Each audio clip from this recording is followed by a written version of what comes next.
Hey guys, it's Katie, and we've reached the end of ROTE week.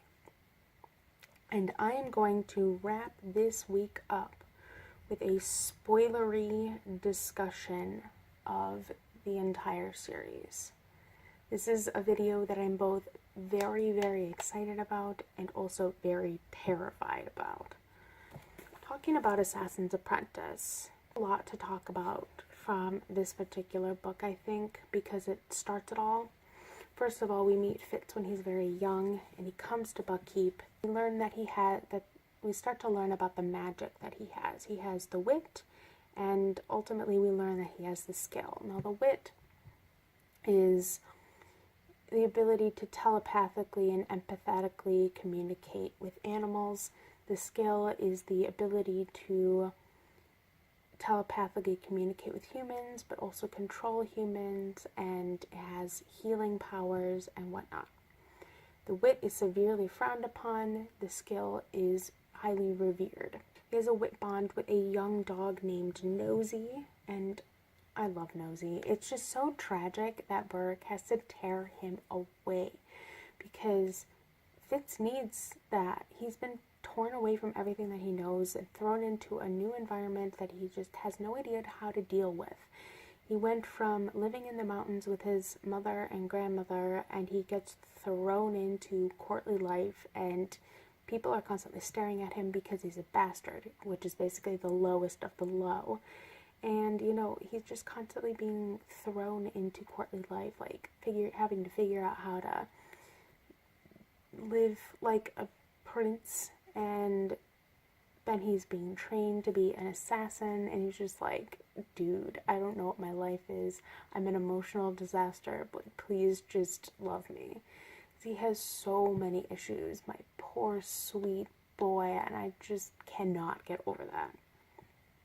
So a lot of what this book is just us getting to meet Fitz and getting to see his life, and getting to see him adjust to courtly life, and how to learn his magic, how to learn to be an assassin, and just all of the crazy assignments he has to go on. But we also meet some important characters, such as the character of Shade and Burrick. Now, Burrick is a stable master who's quite harsh on Fitz. He knew his father very, very well. I'm pretty sure that they were close friends, if you want to call them that. And he kind of takes Fitz under his wing and essentially raises him. Then we also have Shade, and Shade is the master assassin, and he's the one who ultimately ends up teaching Fitz. He also, as we find out, is Fitz's uncle, I believe. Yeah. Great uncle. I think he's Fitz's great uncle. The family tree is ridiculous. And their relationship starts out rocky, like most of Fitz's relationships, but he ultimately ends up finding a mentor figure in Shade, as sketchy as Shade's character is, because he's incredibly sketchy. As the book goes on, Fitz bonds with another dog because Nosy gets taken away from him, and he bonds with another dog called Smithy. Smithy ends up getting killed. Just, my poor heart. And he has to just deal with all of that. Now, Fitz also starts to form a relationship with his uncle, Verity. Verity is quite a key character. Even though he's not in all of the books, he is very heavily featured in a large way. Verity is highly skilled with the skill. I did not want to use that phrase, but that's what we're going with.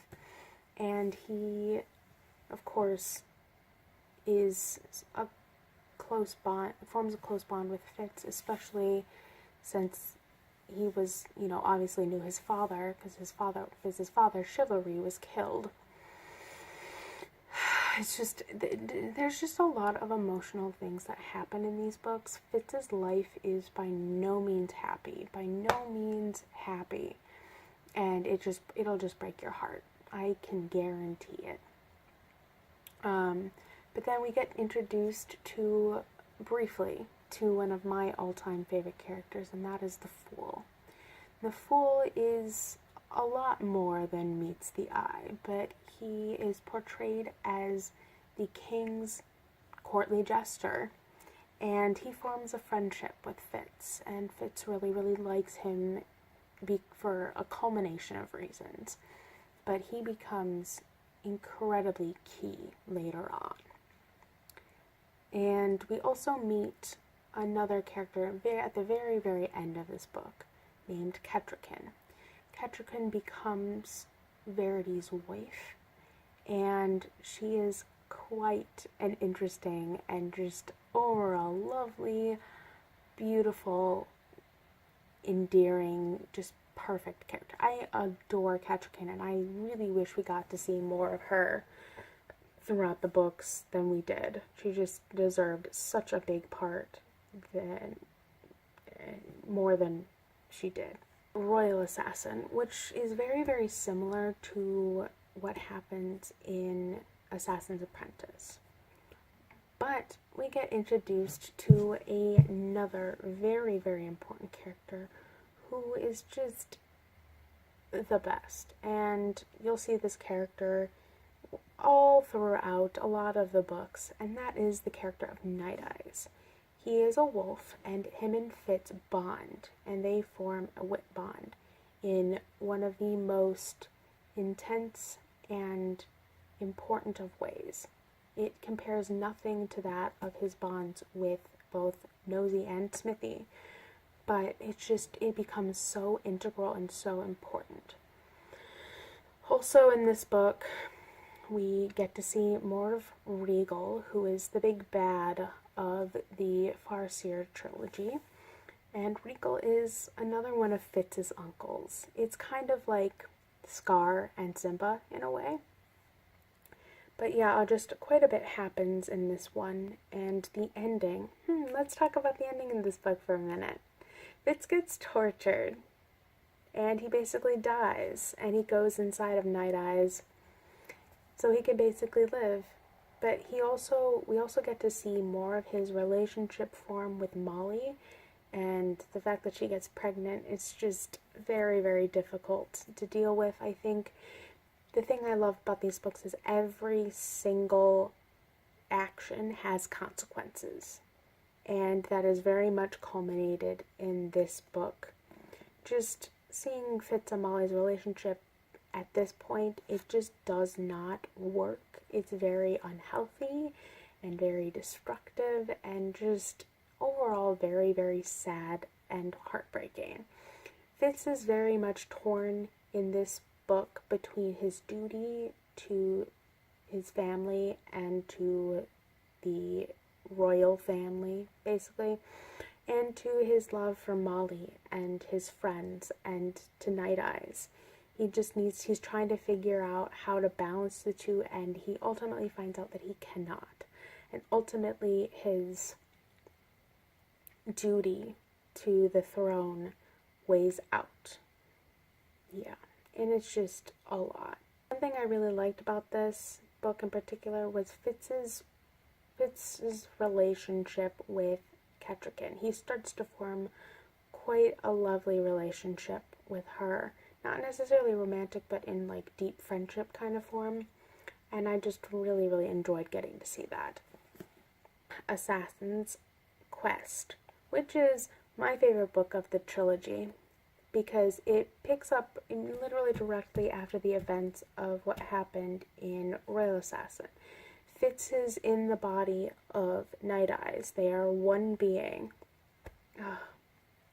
We'll talk about more oneness as we go. But Fitz ultimately, because he's dead, he's just no longer exists as that persona. So he has to flee. And he's basically going to find Verity, because Verity just kind of peaced out, went to find the Elderlings. And this is the book where we start to find out what Elderlings are, or so we think. And it leads him on this crazy quest adventure to find out where his uncle went. And they all go on this journey to find Verity. And when they find him, he's making a stone dragon and putting his memories into it. And just that concept to me is so cool. But by doing that, ultimately he ends up dying. And he needs help, but he also needs help from a lot of other people. But one thing that I really liked about this is we get to really start to see and just experience the Fool more, and just how complex of a character he ultimately is, as well as just learning about some repercussions of Fitz's actions, like leaving Molly behind. She has no idea that he's alive, and she's just dealing with the fact of being pregnant all by herself. And ultimately, Burke ends up taking care of her. They ultimately end up forming a relationship. It's a really good solution. I really liked them together, and I thought that it just worked out well. But yeah, just a lot of things happen in this book, including Fitz pouring his memories into the stone dragon known as Girl on a Dragon, in order to get rid of some of the pain and the sorrow that he was dealing with. Because, first of all, he was tortured and he literally died. So, I mean, he was just dealing with a lot of trauma at that point. Plus, he had to leave Molly behind, the supposed love of his life. We'll get there. And so he was just having a lot of pain and hurt and trauma, and he just poured all of his memories into this dragon, like the bad memories. So he was basically like half a person for a while. That is also interesting about this book is Night Eyes is dealing with figuring out how to reconcile not being fully a wolf, because him and Fitz have formed such a bond that Fitz is both wolf and human, and Night Eyes is both human and wolf. Not necessarily in the physical form, but in their overall beings, that they can never fully be a solo person of a solo being of what they're supposed to be. And that concept being introduced that early on, it's very integral as we go on, as you'll see when I get to discussing the other books. So just the concept of pushing boundaries, such as in terms of gender and in terms of parentage and conception and things, it really gets pushed, because Verity and Kettrigan, they were going to have a child, but then she miscarried. But then later on, Verity takes Fitz's mind and forces him to encompass his body, and him and Kettrigan have relations. So I mean, it's like interesting, because essentially Fitz is the father of Kettrigan's child, even though it was with Verity's body. And that concept comes back later again. And it's just really, really interesting, I think. But this book, despite being a very, very journey-centric book, was very, very interesting, and I highly enjoyed it. Just getting to delve into the world building a little bit more and to figure out everything is really fascinating. We also get introduced to what are called the Old Blood, and Fitz spends some time with them, and it's just kind of figuring out that the wit is more than meets the eye. There's a lot more to it than just bonding with an animal and kind of having this companion. So yeah, it's definitely a fascinating book. Ship of Magic, which is the first book of the Live Ship Traders trilogy. And a lot happens here too. So we follow the Vestrit family mostly, and there was another POV I believe that we had as well. Although mostly that family, but then Kenneth is kind of a separate time. And it's a fascinating series, because I loved learning the lore of the live ships. The live ships are basically these ships that are when the third person from a different generation dies on their decks, they are able to quicken and come to life. And they're basically these impervious ships that just kind of, and I hate to use that term because it's important later, but they're these important ships that we later find out are made of dragon eggs, carcasses, kind of both. Is complicated. And but Althea is definitely one of my favorite characters. She's incredibly badass, and I just adore her. And Wintro, my poor small son, he goes through a lot. He gets put into slavery by his own father. He's a piece of garbage. Then there's Malta, who's basically a spoiled brat. And then there's Kenneth, who is this pirate. He's an angry / charming pirate. But the thing about these books that I think is really cool is just how everything that was supposed to happen doesn't. The Vestrit family live ship gets quickened, and it was supposed to go to Althea, and that's the Vivacia. The Vivacia was supposed to go to Althea, but instead it goes to her father and her brother-in-law, Kyle, who is a piece of garbage. And Kyle wants one of his own children to be on the ship, so he ultimately takes Wintro. Despite Wintro not wanting to be there, he wants to be back at the monastery where he was training to be a priest. And there's no way Malta wanted to be on the ship. She's just not for that life. And Selden was way too young for any of that at that point, so we picked Wintro. And Althea wanted to be on there, but oh no. Don't get me started.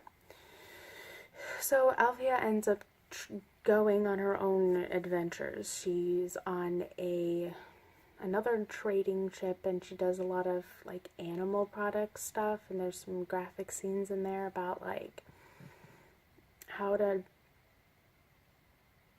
kill and clean animals, and that was like rough for a bit. But then we get to meet a new character named Amber. Find out Amber is actually the Fool, which I loved a lot. Amber is the Fool. And we don't find out that Amber is the Fool until much, much later. I figured it out pretty quickly because of certain descriptions and certain things that happen, but I just loved that we got to have some ties to the previous trilogy. But talking briefly about Mad Ship, it takes place directly after the events of Ship of Magic. Literally after Kenneth takes over a live ship. He takes over the Vivacia, which is quite the ride. We find out that he once had a live ship himself, so that implies that he is Bingtown born and raised, and actually we find out more, especially since this book, The Mad Ship, it really refers to, mostly refers to one character who's a live ship called the Paragon. And the Paragon is famous for basically destroying his entire crew and just kind of sailing back to Bingtown by himself, and they just maroon him on the beach, and he's blinded and just very, very unreliable as a ship. And the Paragon and Kenneth, as we find out in Ship of Destiny, he was their family live ship. And it's tragic. Honestly, I know a lot of people probably hate Kenneth. I find him to be incredibly heartbreaking and incredibly sad. I really enjoyed his character because I love complex, morally gray characters. What I loved about Mad Ship is the introduction of Rain. Rain is basically a princeling from the Rain Wilds regions, and he's been betrothed to Malta. Malta is as I said, a spoiled brat. She's the daughter of Kyle Haven, and she's just so spoiled, and just all she cares about is parties and dressing nice and having all the attention be on her all the time. So at first, when she finds out she's betrothed to Rain, she's just not a happy camper until she starts receiving gifts and being wooed. But also, she's constantly being called by Tintalia, who is a dragon who is still caught in her cocoon.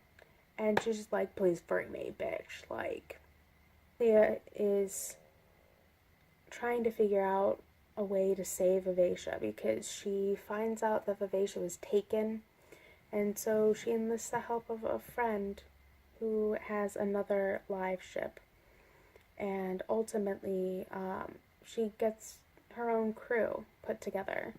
So it's like Amber ends up being on that ship. She befriends Paragon and ultimately recarves his face into in this book, Amber recarves Paragon's face as Fitz's face. And honestly, just kill me. Okay, just kill me.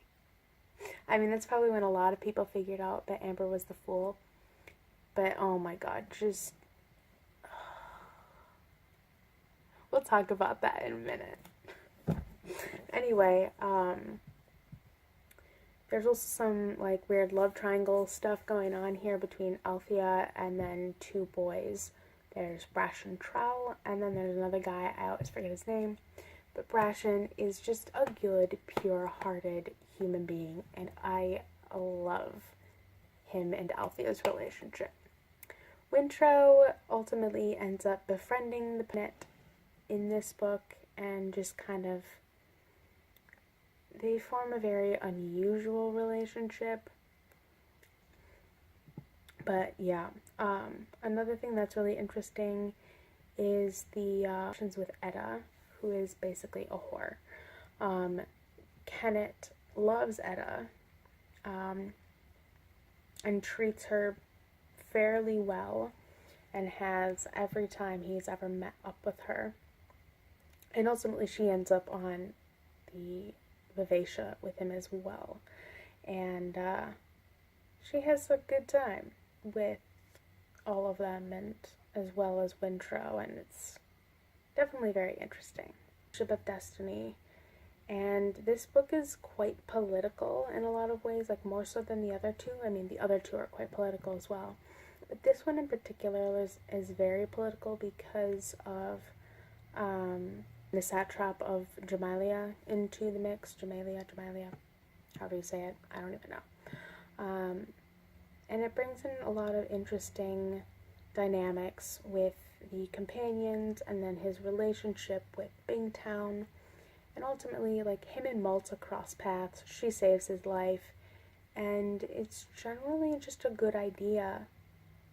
It ends up helping her and her family, who are in severe debt, and Paragon's reunion, which is just heartbreaking. It just hurts, okay? Like, when you learn the story, like, that was when my first real tears were shed in this entire series, just during that reunion and that whole sequence, despite how terrible Kenneth is, because, you know, he decides to rape Althea, which is just not good. I mean, it's so central to the plot, but it's just terrible. It's just terrible.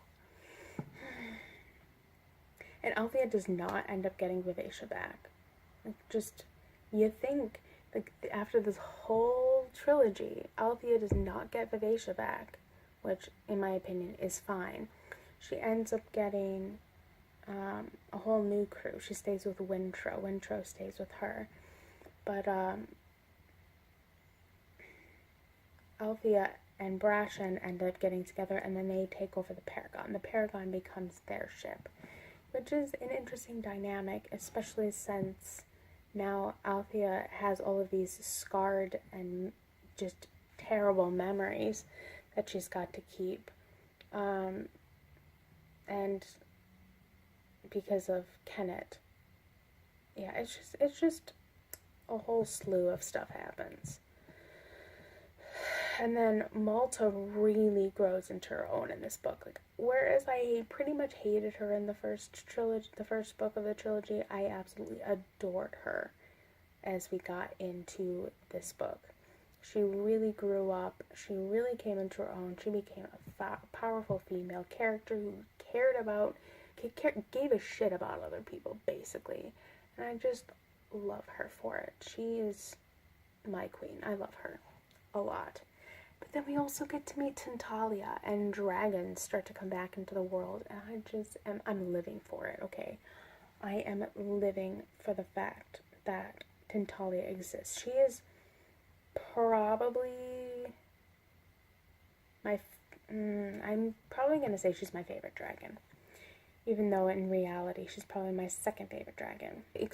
Getting to see more about the wit and learn more about who the piebalds are, because they're referenced so much, even in the first trilogy, I thought this was really, really cool to see. I really enjoyed getting to know more about the piebalds and just kind of the interaction between them and the Farseers. It's just really good.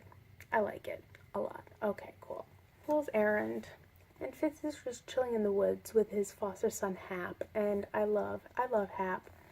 And he's also got Night Eyes. I'm just like, my heart. And Night Eyes is kind of older now because it's, 15 years post Assassin's Quest, being hounded to come back to Buckkeep so that they can go find his nephew, because his nephew ran off.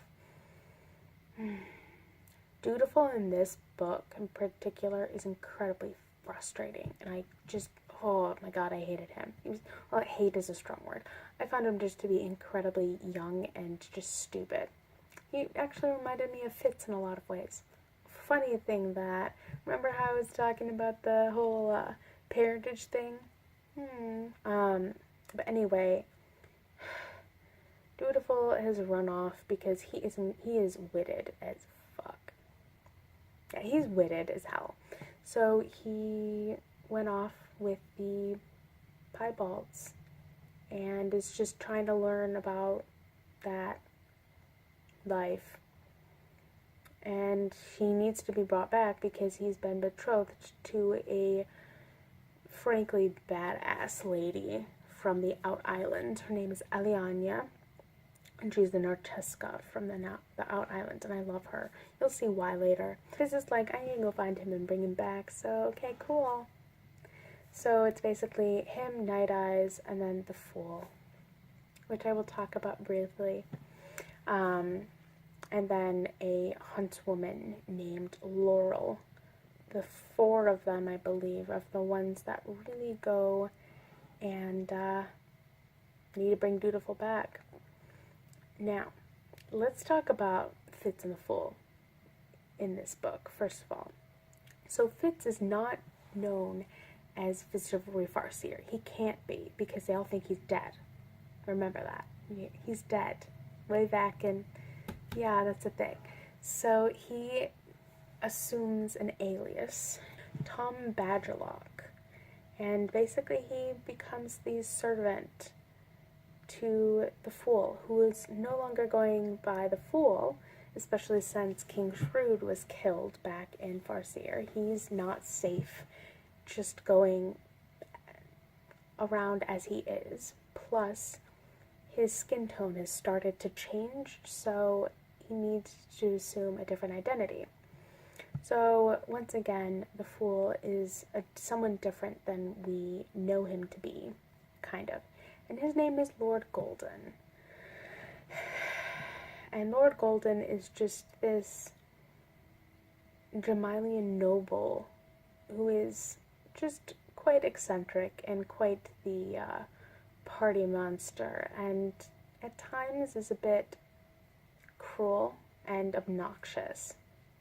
And it really starts to explore Fitz's and the Fool's relationship, because the thing that's so beautiful about it is while everyone in the public sees Lord Golden, Fitz, behind doors, gets to see the real Fool, or the real Fool that Fitz grew up with.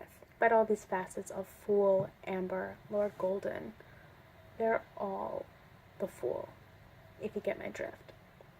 And it takes Fitz a long time to realize that. And yeah, we'll talk about that later. But one thing that I really liked about is we get to see a lot of flirtiness happening. They're still so gay and happy in like a lot of ways, and I just love that.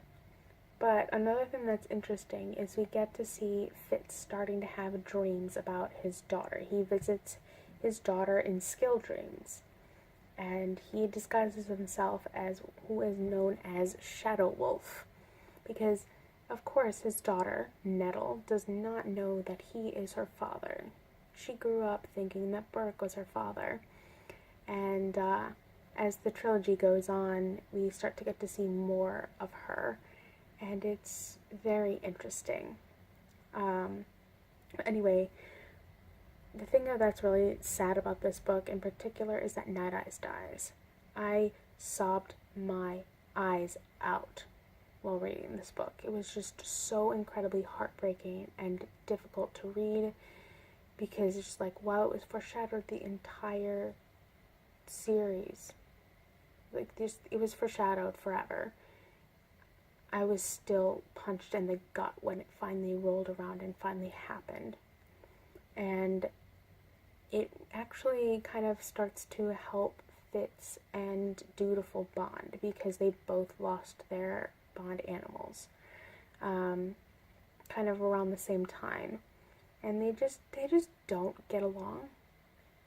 They hate each other. Well, Dutiful hates Fitz because of he blames him for the death of his bond animal, who is this, some kind of cat. I don't even know. Just looking back on it and reflecting on it, despite all of the sad and terrible things that happen in this book, it is literally the happiest Fitz book of all of them. The irony, I swear. A Golden Fool. And there's a lot to talk about in this particular book, I think. Once again, it takes place directly after the end of the end of Fool's Errand. So Dutiful's bride has arrived at Buckkeep, and he's trying to figure out how to like woo her and stuff. Then Lord Golden is also has his place but he also poses as Amber for a time because Jack from the Live Ship Traders trilogy comes, and that causes some interesting things. But one thing that is in particular that is central to this book in particular is Fitz and the Fool have a major quarrel over the Fool's love for Fitz, and that becomes just this particular book is central to the rest of the entire series, okay? Because we're going to talk about the theme of love probably when I get to Assassin's Fate. This book in particular, just exploring that quarrel and that relationship, Fitz really starts to sit back and think about his relationship with the Fool, and ultimately they do make up, but it changes their relationship in a way. It's complicated. But the thing that I love about the Fool's love for Fitz is that it has no limits. It's not necessarily a sexual love or just a friendship love. It is literally every kind of love culminated into one. And that's really expressed here perfectly. One other thing that is really cool about this book is they start to form a skill coterie. So it's made up of Fitz, the Fool, Shade, Dutiful, Thick, and I think that might be it. And it's interesting because when they're practicing up in Verity's Tower, Fitz and the Fool touch each other, and they have a moment of just intensity where they think that they'll be consumed by each other, but then one of them pulls back at the last second because they're terrified of it. It's probably Fitz, if I'm remembering correctly, because he's just terrified by that, the idea of that, just someone knowing you so well, that, like, better than you know yourself. It's just a very scary concept, I think. to Fitz, especially since Fitz has a lot of trust issues and abandonment issues kinds of thing. But just everything that gets explored here is just incredibly beautiful and just really starts to expand on and go in greater depth on the detail of what just that all means. Fool's Fate, which takes Fitz and the Fool away from Bookkeep. They are going to the Out Islands because they need to help Eliana bring back dragons, basically.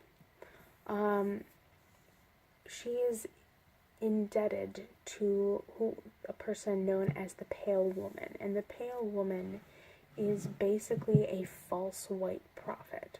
And that's rough because we know that the Fool is the white prophet. He is the white prophet of their time. And basically what that means is they have dreams that show different paths that they can take that will shape the world. Kind of. It's complicated. And Fitz is the Fool's catalyst. So, white prophet, catalyst. Cool. So that brings another facet of their relationship into the fold, and a lot of that is culminated in this book. The Fool is literally getting ready to die. Surprise. Fool's Fate. Hi. And, in fact, he does die.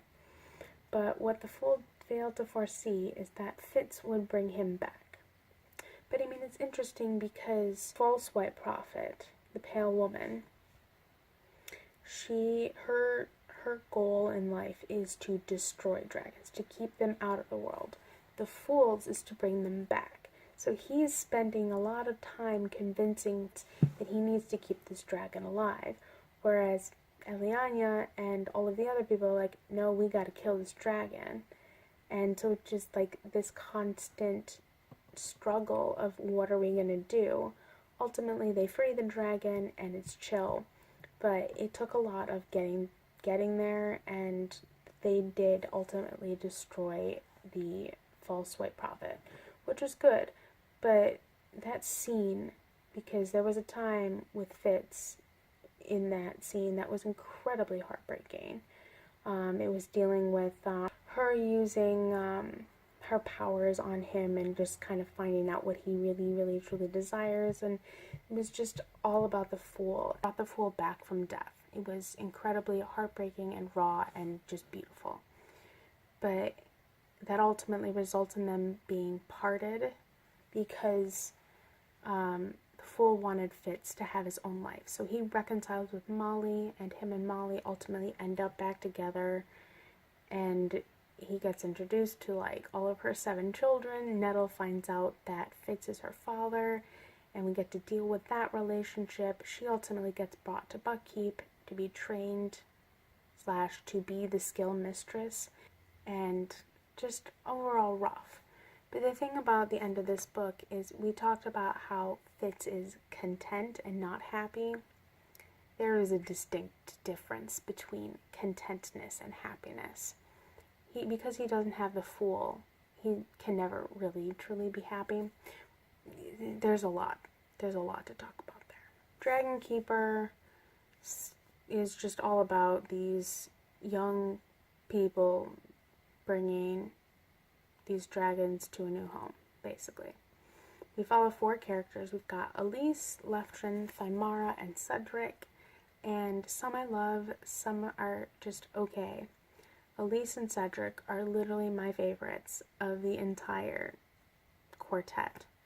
Thymara and Leftrin, they're interesting enough, but I went back and forth with how I felt about their characters. So, let's talk about each of the characters briefly. So we've got Leftrin. He's the captain of a river barge named Tarman, who is actually a live ship. That's cool. And he seems sketchy at first, and he kind of is a little bit sketchy, but it turns out completely fine.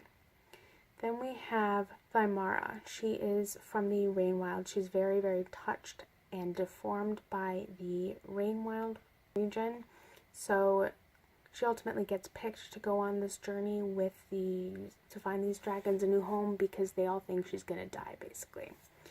They only pick the most touched people to really go on the journey. Incredibly frustrating character throughout. Then we have Cedric, who is my sad gay baby. I adore Cedric with my entire being. He is first and foremost in a relationship, a very, very toxic relationship, I should say, with this man named Hest. Hest is also Elise's husband. You see where there's potential problems? Okay, great. And he ultimately gets sent with Elise to go on this journey to find dragons, because Elise's sole purpose in life is to find dragons that are study them. And so he leaves his life of comfort behind and he goes wherever Elise does. Along the way, he ends up becoming an elderling, which I'll tell you about in a minute, bonding with this dragon and finding a better love and a better relationship. And I love him so much. She is described as very plain and ordinary. She doesn't really have relationships with guys, or at least good ones with guys, and including her marriage. She ultimately marries Hest, who is a literal piece of garbage, because Hest just uses her to just try and continue his line, try and get her pregnant, but all she wants to do is go explore the world and learn more about dragons. That's literally all she wants to do. And I'm like, hey, it's me. So she ultimately gets her wish and goes up to the Rainwilds to start studying these dragons.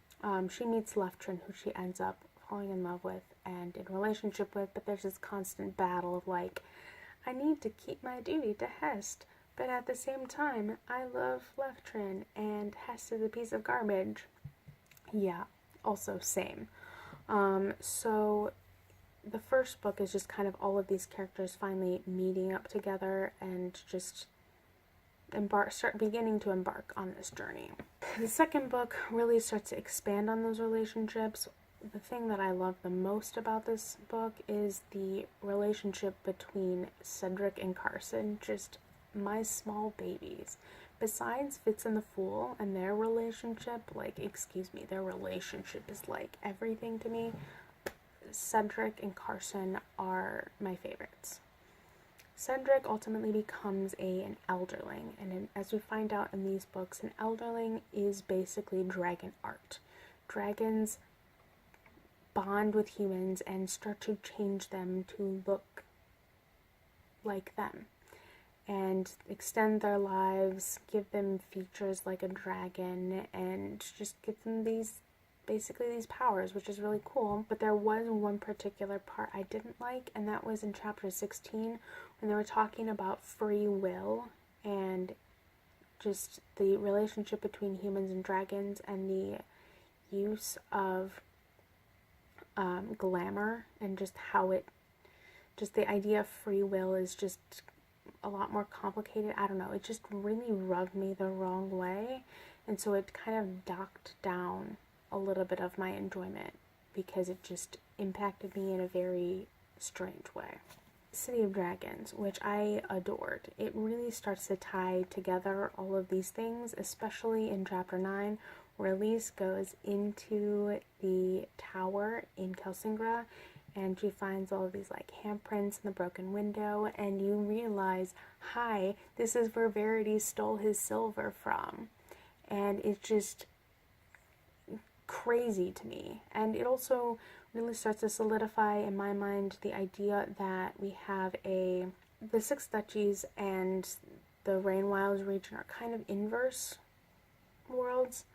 Dragons create art out of humans, but humans create art out of dragons too.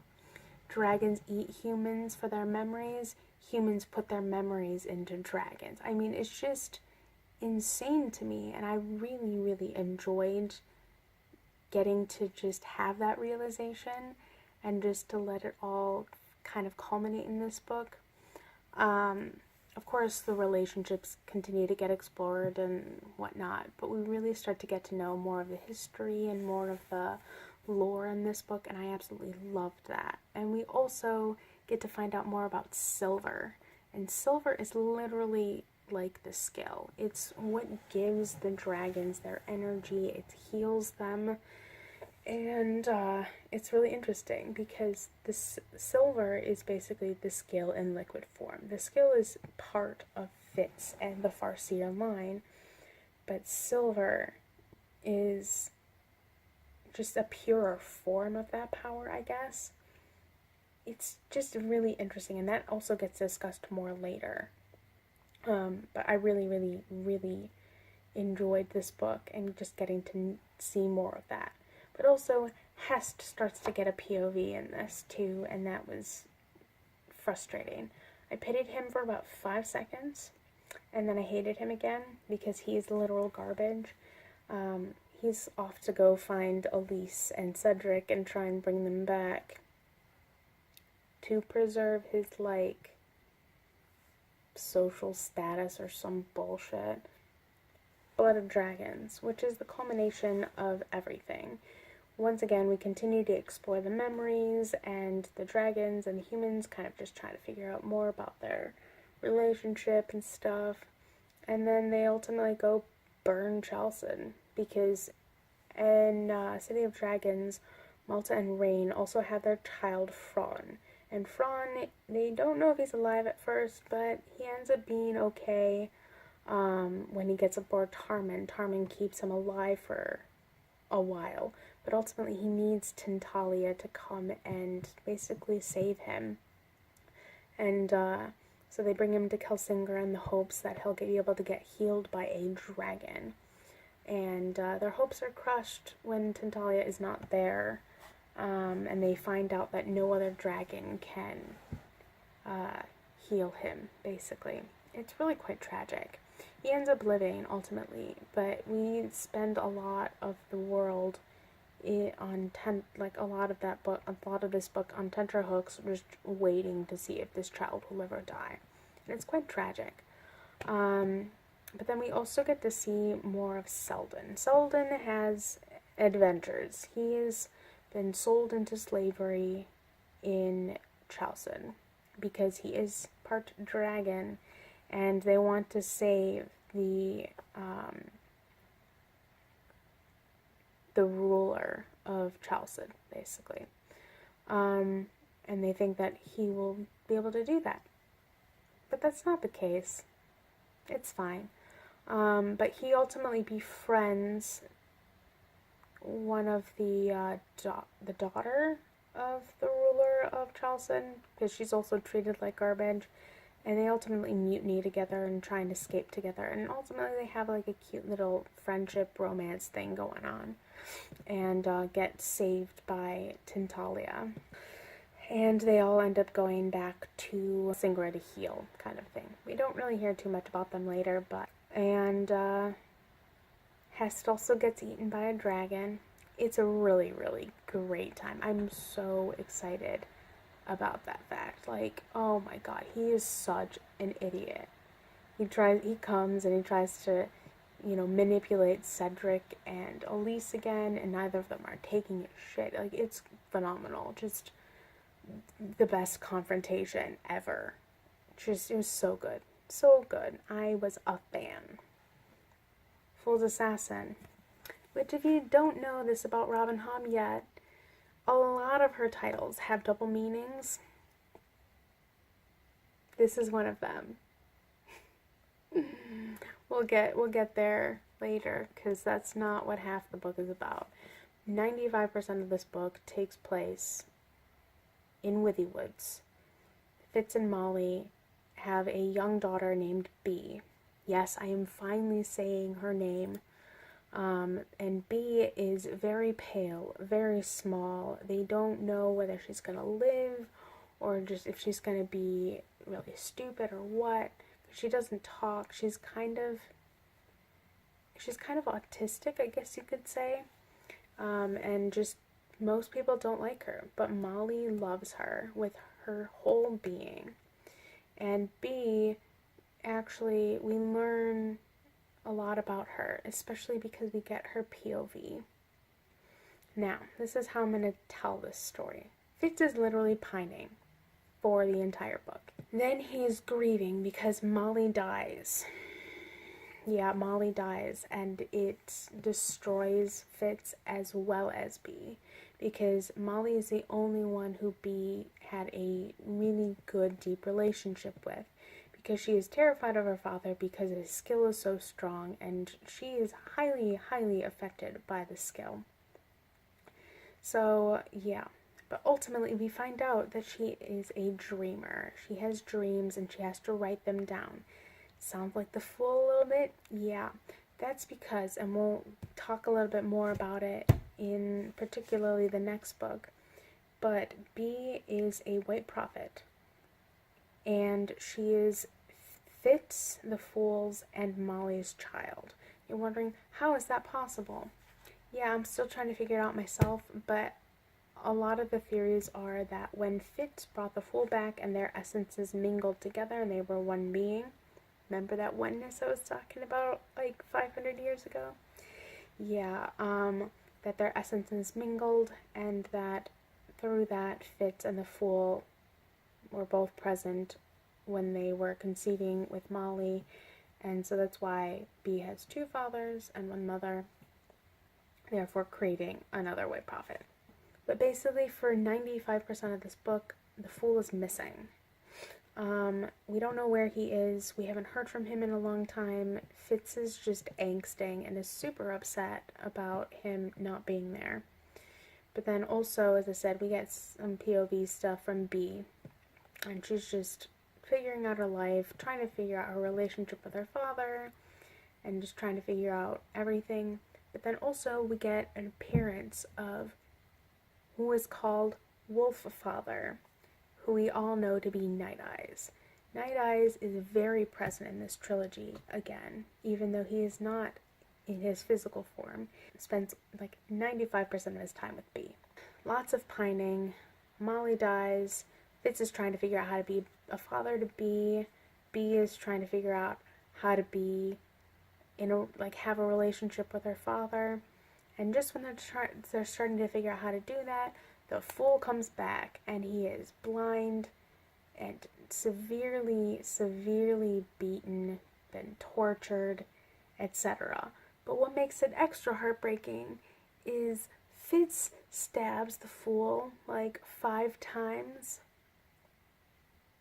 in a public place until Fitz realizes who it was, because the Fool was having a moment with Bee, and I literally lost my shit. It was so heartbreaking and so difficult to read, and then they go back to Buckkeep, and Fitz literally abandons Bee and just leaves her by herself. Well, with people he doesn't trust, basically. And Fitz heals him, and they're just like trying to figure out what happened, and Catrican comes, and just it's some of the most heartbreaking stuff I've read in a long time. And then Bee gets kidnapped by the Whites. A lot of people talk about how they think this book is so phenomenal and so great. I have very mixed feelings about this book. I enjoyed it, but it was just also very jarring and very disturbing and very heartbreaking in a lot of ways, because Fitz is finally able to sit back and think about all of the trauma and all of the heartbreak and all of the things that happened to him when he was younger. He's finally able to start thinking and coming to terms with it, and it's very, very difficult to watch. And then the Fool's world starts coming down because he's been beaten, blinded, just deformed. He's barely able to walk. Destruction. All of his beliefs have come into question. Like whether Fitz was even his catalyst, or if he is the unexpected son, just are called into question. Fitz refuses to believe it. For once, Fitz has more faith in them than the Fool does. And just their roles are very much kind of flipped in this trilogy. But yeah, it's very, very rough. Fool's Quest, which is so good, guys. Okay, so good. Okay. So Fitz realizes that B has been taken, and he blames himself because he's like, oh, hi, if I was there, she wouldn't have been taken. But then he also literally dropped everything to go be with the Fool. There's a lot there, okay? But another thing that is so phenomenal about this is Fitz finally gets recognized as a prince. Dutiful takes both him and Nettle and gives them their titles. And oh my god, it was everything, okay? Like, Fitz has finally been recognized as someone, and now he's just struggling with being accepted because, you know, Dutiful releases him from his duties as a courtly assassin, and Fitz is like, whoa, too much change all at once. And it's like, yeah, Fitz has literally not been able to deal with anything in his life for so long. But it's just insane. But anyway, he goes back to Withywood's and he finds out kind of what happened there, and who's been taken. And it's both B and Shade's daughter, Shun/Shine. Find out in this book that Shade had 2 children, Shine and Lant. Lant is there and he's just chilling, kind of. And Shine has been taken, and so Shade is a wreck. But then Shade also, at that point, he gets severely injured. And honestly, he never recovers from that. He hangs on for a long time, but he is very much kind of gradually becoming more and more absent as this book goes on, and in particularly in Assassin's Fate, which we'll talk about shortly. And he, as I said, Fitz gets to be a royal, and that's a good time. But then also just dealing with the Fool getting healed and wanting to go on this giant revenge streak to avenge not only himself, but also, as he later finds out, B, who he claims as his daughter. And Fitz is not so sure how he feels about that at that point, but he goes along with it. And then we also start to get a lot of questions answered, but we also have more. Like, my biggest question from this book was, what the hell is Fitz's and the Fool's bond? Because when Fitz is healing the Fool, not only does he, like, become part of the Fool and, like, they basically become one, but Fitz's body starts to take on some of the Fool's ailments. Like, he has cuts and welts on his body and stab wounds from Fitz and broken bones and things, and Fitz starts to feel those pains and starts to manifest those hurts on his own body, and he's just like, what the hell? I don't understand. A lot of this book is Fitz dealing with his grief, thinking that B is dead and gone. And for a time, all of us think that, because she's been taken through a skill pillar by these evil people, Dwalia and Vendiliar and all of those guys. And just, oh my god, just the things that B has to go through is just, it's a lot. When they ultimately find out that she's a girl and not the quote unexpected son, that's when things just start to really go downhill. It's just not a good time. And so yeah, Fitz is dealing with his angst, and then ultimately him and the Fool start to come up with a plan of how to go about doing revengey things. And we also get introduced to another new character named Spark. And I love Spark. She is genderqueer, again, and she befriends the Fool. But also, we get introduced to a crow named Motley, and there is totally something more to her than meets the eye. We never get to find out what that is, but Motley is a crow who Webb wants Fitz to be a companion of. And ultimately she kind of ends up chilling with some other people instead, like the Fool and Purr. Purr is so pure and I adore him, okay? Like, Purr is Bee's friend.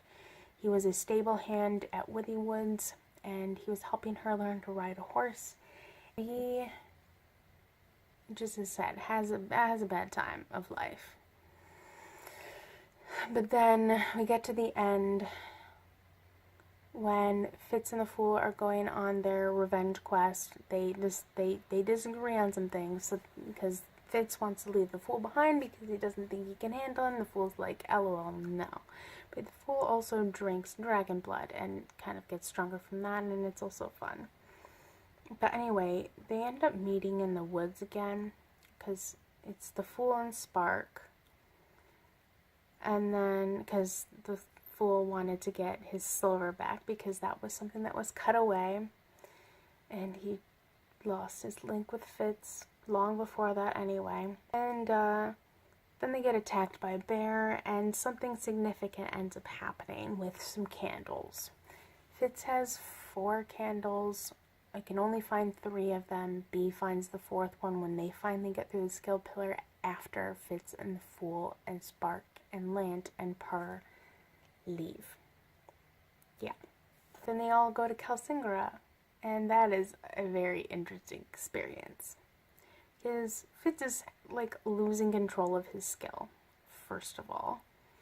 Second of all, he ends up healing like everybody. But then they also want some silver. They explain some stuff. One thing that I really, really liked in particular was that we really start to have characters meet and blend together, kind of a thing. So Fitz starts to meet people from the Rainwild Chronicles as well as the Live Ship Traders trilogy. So we've got Fitz meeting Malta and Rain, and also meeting Rapskull and Crew. But anyway, this book ends up on a major cliffhanger where the Fool is being accused of stealing silver, which, you know, he did. And Fitz is basically passed out because of using the skill too much. So yeah, and then Bee is trying to escape again, but of course no. Assassin's Fate, and this is the culmination of all of the series kind of put into one. It picks up directly after the events of Fool's Quest, and we get to have a lot of fun things. I'm going to talk about Bee first because Fitz will take me a bit, but basically Bee spends a lot of this book being abused constantly until about halfway. Then she gets to Claris, and then she gets put into a cell and meets up with Prilkop, who we met back in Fool's Fate, and she burns a library. Yeah, that's like the sum of it. Like, she burned the library, and then she is spent being angry for the rest of the book. Yeah, I mean, her part is just really frustrating, and her relationship with the Fool is very, very, very frustrating. I just could not deal with their relationship because it was just too much. Oh my god. I wanted to strangle her 95% of the time with her interactions with him. But her relationship with some of the other characters like Thick, and ultimately with Nettle, and with Purr, and with her father, was just beautiful, and I loved it so much. Back to Fitz's story. Fitz, in this book, has a fun time. It's spent a large chunk of the time journeying, and he gets to meet some cool people like Leftrin and Elise and the Tarman. But my favorite meeting of this book was Fitz meeting the Paragon. I mean, yeah, that is a thing that happens. Fitz meets the Paragon, and it is a crazy time because Paragon is jealous as hell. And it's just a lot to handle, okay? I loved it and hated it at the same time, but mostly loved it. One interesting thing is Fitz at the end of Fool's Quest was talking about how much he accepted the Fool for who he was and what he was, and just all of him, and it was beautiful. But then in this book he spends 95% of it just hating Amber, and I think a lot of it was that he was just trying to take his feelings of frustration out on Amber because it's someone he doesn't know very well, and he just was missing his friend.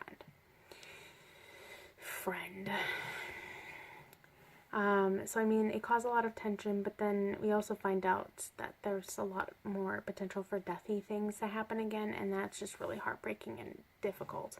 Ultimately, they arrive in Claris, and the big highlights are that Fitz gets trapped by a ceiling. He can't get out from under it, but he's also injected with parasites, aka the traitor's death, and that ultimately winds up killing him. It's so heartbreaking. But Night Eyes does come back to him for a period of time. Then the Fool and Fitz have just a lot of really poignant and heartbreaking discussions and talks. And also, Robin Hobb dared to break my heart before it needed to be re-broken into 10 billion pieces by giving me this hopeful image of Fitz, Fool, and Bee living together happily. It just, why give me that and then take it all away? Because then we get to Fitz ultimately building his dragon, which ultimately ends up being a wolf. And that literally broke my heart. I will not get over it ever. Especially since while Fitz was putting his memories into his stone wolf, it was just so utterly heartbreaking because anytime he felt some kind of pain or sadness, he's just like, oh, good, more things to put into the wolf. And I'm just like, excuse you.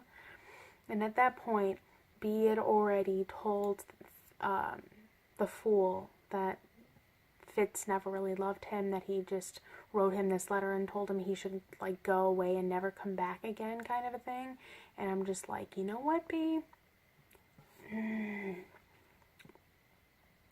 And that really, really impacted the Fool. It made him feel horrible about so many things. It was just so utterly heartbreaking because of just the Fool having just this deep, unlimited love for Fitz his whole life. And then it was just all snatched away by Bee at the last second. So he was just dealing with a lot of really guilty feelings. And it wasn't until the end that Fitz really realized how much he loved the Fool and how much their relationship really meant, kind of a thing. Because from a point in time where Fitz could not go into his stone wolf, he just didn't have enough memories. Neither him nor Night Eyes had enough. And it was incredibly heartbreaking because Fitz wanted to ask the Fool to be part of it, but he wasn't going to do that. He's like, I can't ask my friend to do that. Like, I've already told him what I want him to do. I can't ask him to come into the wolf with me. And the Fool doesn't want to go in the wolf because of what Bee told him. But also, ultimately, Bee has to fix it and tell him to just go. And then he goes, and the three of them are one.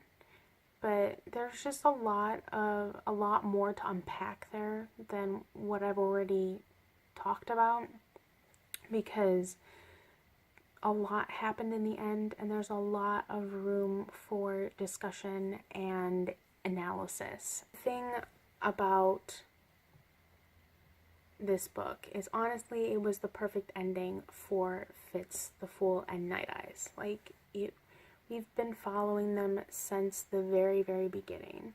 And it's hard to think and know that this is over. It was the best end for them.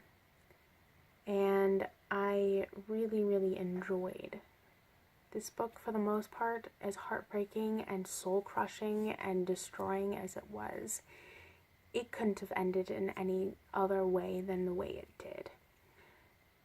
The thing about Fitz and the Fool's bond, and ultimately how it ended, was that it was just a culmination of years and years of Fitz being afraid of someone to love him as much as the Fool did.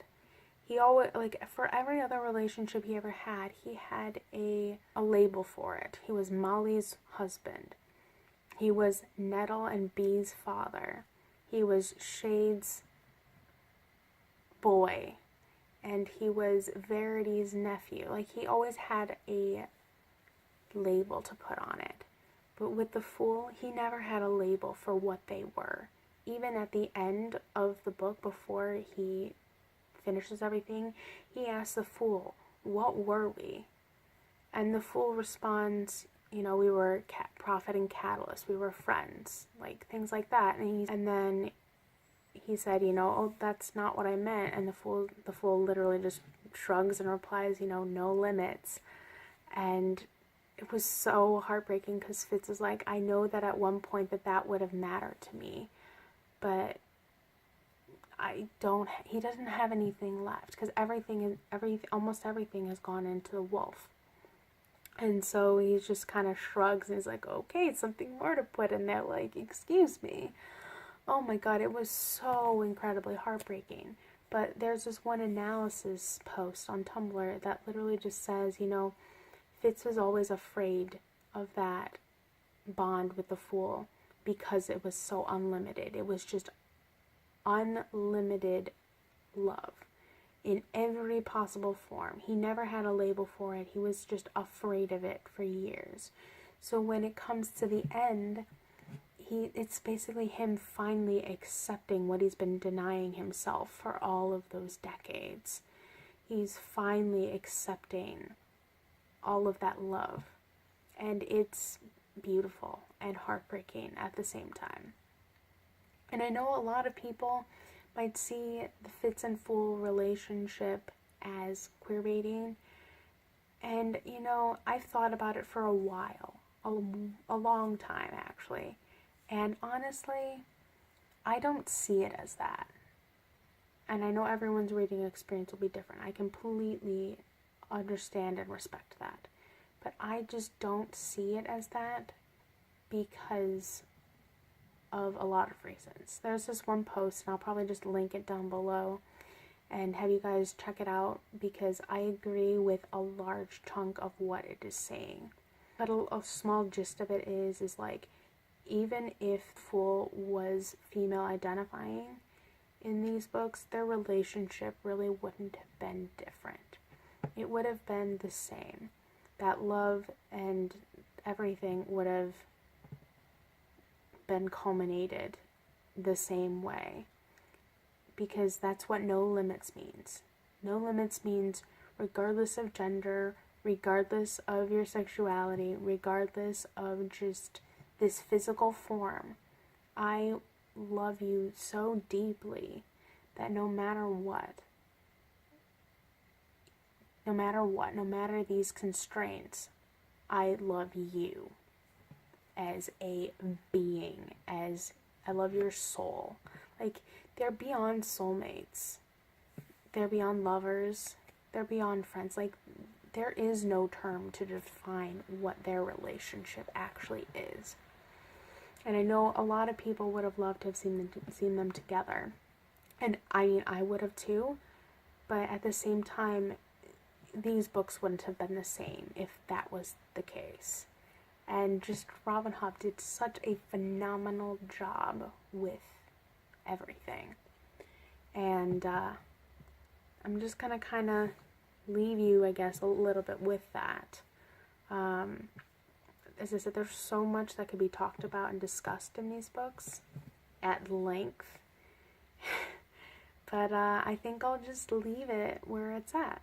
Really, really hope that those of you who've literally watched this whole thing, I'd love to hear your thoughts and your theories and your speculation and your analyses, and just talk to me about this series, because there's so much to be unpacked. I haven't even scratched the surface.